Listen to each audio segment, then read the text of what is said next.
We Asian Americans have weaponized our proximity to whiteness in order to murder Black people. George Floyd and Latasha Harlins should be here today, but they aren't because of our individual actions and our collective inaction. We can't just blame white people for pitting us against each other either, because the fact of the matter is that Asian cultures have a huge colorism problem and a huge problem with Black people. Hey guys, welcome back to my channel, and today is part 2 of my 3-part series about unpacking anti-Blackness in the United States. And if you're new to my channel, last week I posted part 1 of this series. Part 1 is a basic one-on-one conversation about how white supremacy operates in the US in order to maintain Black people as second-class citizens. The next video in the series, which will come out next week, will be about Gone with the Wind. So if you're interested in that, please subscribe and ring the bell so you're notified when I post new videos. But today is part 2, and today we're going to be talking about anti-Blackness in the Asian American community. Sorry, it's always really awkward talking to you guys after being gone for a while. Almost as awkward as my dad around my Black friends. Hey Dad. Hey Mr. Wu. Is it cool if my friends stay over? Of course. And where's my gun at? Teach me how to do it. And don't worry, my dad has nothing against Black people. He's just a little uncomfortable around you guys.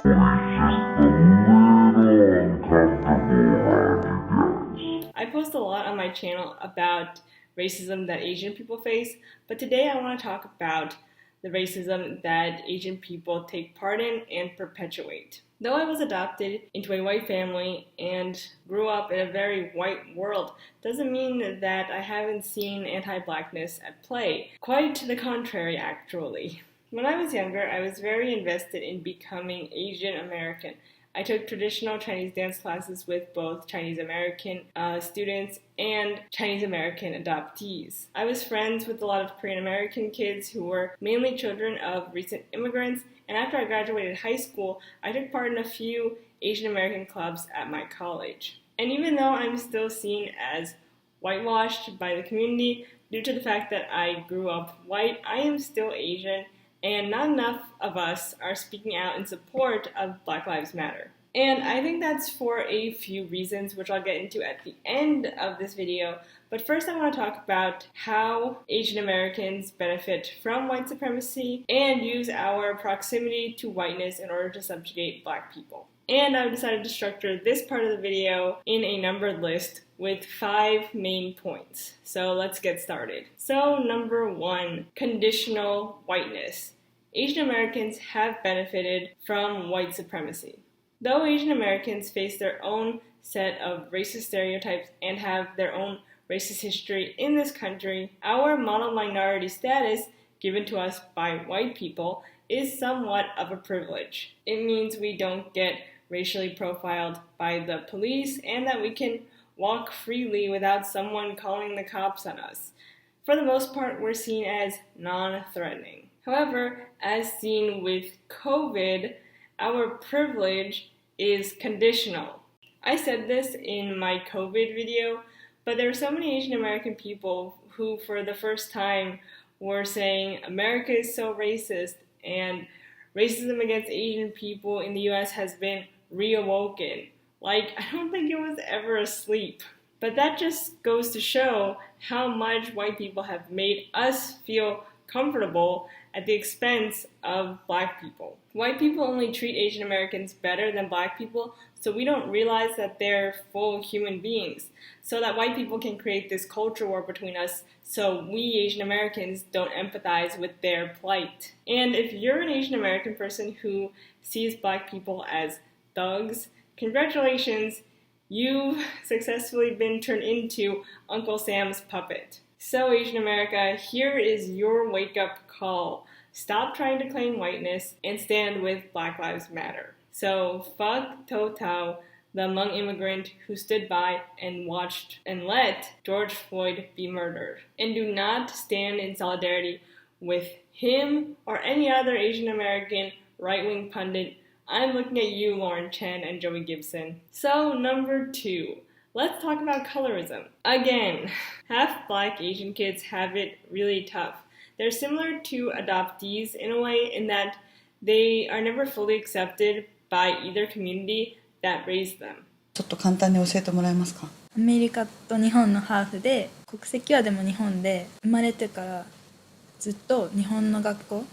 なんか英語が上手だって思い込んで英語で話しかけてきたりとかしますか？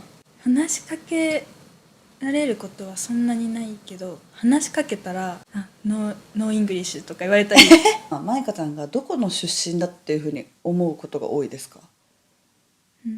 アメリカかアフリカ。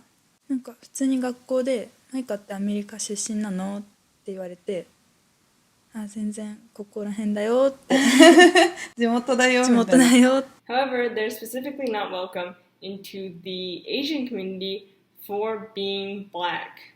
Kevin Wu, who used to be a very famous YouTuber, used to make skits with his dad and make jokes about how Asian American parents see Black people as criminals just for being Black. Asian people are specifically taught to never marry outside of their race, but specifically not to date Black folk, and that's really racist and needs to stop. So, number 3, anti-Blackness and appropriation in the Asian American community. A few very well-known Asian American celebrities have gotten famous for using AAVE and popularizing this narrative that they come from the hood and that they're not like other Asians. Constance Wu, who played Jessica Huang on Fresh Off the Boat, was written to speak in AAVE and say things like, hell no. And not a single person on set, specifically an Asian person on set, thought that this could be racist.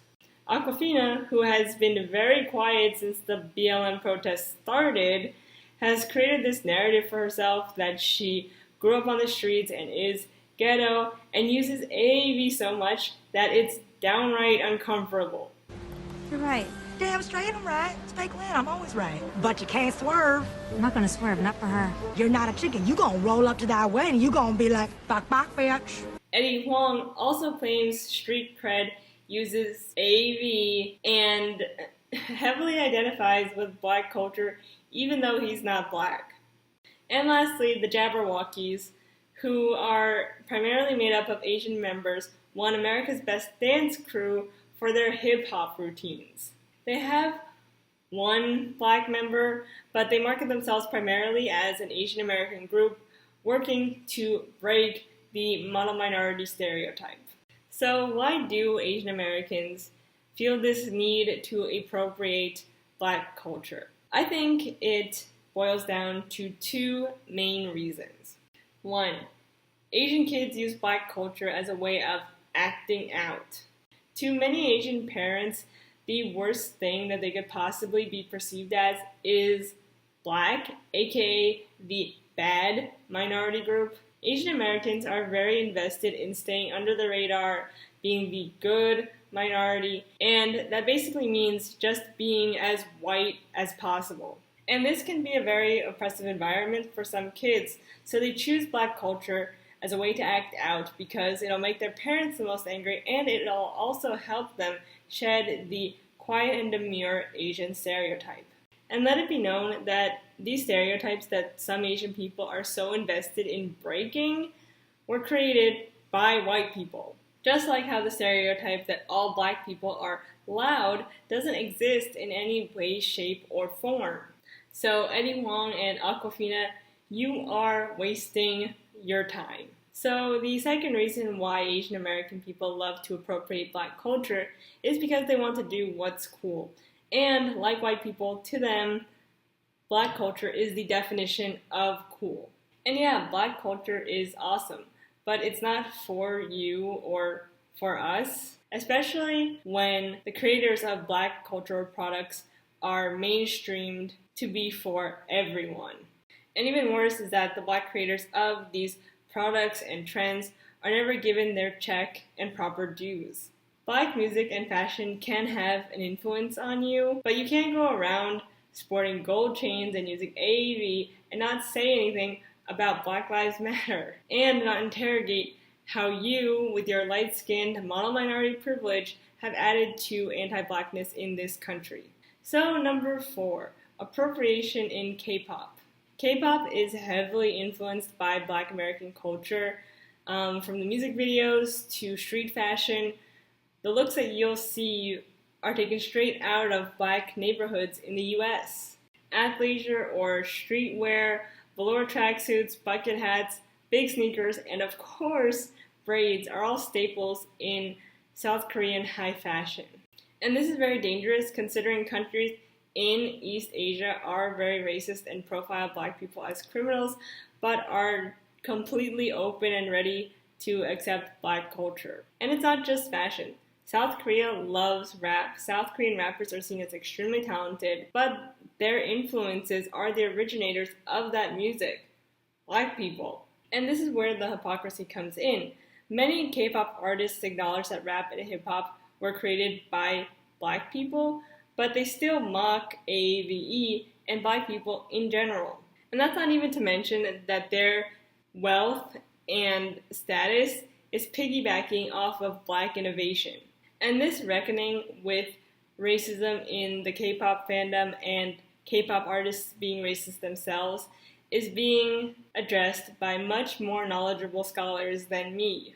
I highly suggest Stitch's content on anti-Blackness in the K-pop fandom especially. Her links to her Twitter and YouTube will be in the description down below. So number 5, and the last point on this list, describing how Asian Americans perpetuate anti-Blackness. Before we delve into why it's so hard for Asian Americans to talk about anti-Blackness in the Asian American community, is number 5, experiencing anti-Blackness as an Asian American growing up in a white family. So I'm just going to be honest with you guys. I grew up in a very racist household. I once told a relative of mine that I was taking an African American Studies course in college, and they asked me why. Black history was not something that was spoken of. Black stories were not something I heard growing up unless it was from an extremely racist children's book. I watched Gone with the Wind from a very early age. I was taught that the Founding Fathers were great guys and that the Civil War wasn't fought over slavery, and that racism was solved in the 1960s during the Civil Rights Movement. Watching shows for Black people such as The Fresh Prince of Bel-Air and That's So Raven was looked down upon because those shows weren't for me. My family didn't even want me listening to K-pop. Nothing was for me unless it centered white people, and that was extremely hurtful. And because I had this growing resentment for white people and their media, I looked for representation elsewhere through K-pop and K-dramas and other Asian-driven media. And later in my college years, I studied a lot of Black history and watched a lot of Black media and really enjoyed it, as well as learned a lot. And I highly suggest that if your family and community is mostly white or homogeneous, that you should look outward and educate yourself on Black history. So now that I'm done talking about these 5 points about how Asian Americans hold up white supremacy and perpetuate anti-Blackness, I now want to answer this very complex question. And that is, why is it so hard for Asian Americans to talk about how they take part in anti-Black racism? I think the main reason is that there's a lot of resentment between the Black and Asian communities. We've hurt each other, but only one of us has benefited from white supremacy. We Asian Americans have weaponized our proximity to whiteness in order to murder Black people. George Floyd and Latasha Harlins should be here today, but they aren't because of our individual actions and our collective inaction. We can't just blame white people for pitting us against each other either, because the fact of the matter is that Asian cultures have a huge colorism problem and a huge problem with Black people. And this idea that we can't just blame white people, but that we have to blame ourselves and look inward is hard and uncomfortable. But it should be. It should make you feel guilty and wrong. And those are tough feelings to process, but do you know what's tougher? being hunted down and murdered just for existing. Asian Americans must stand in solidarity with Black people. We cannot continue to stand idly by and let fellow people of color get murdered.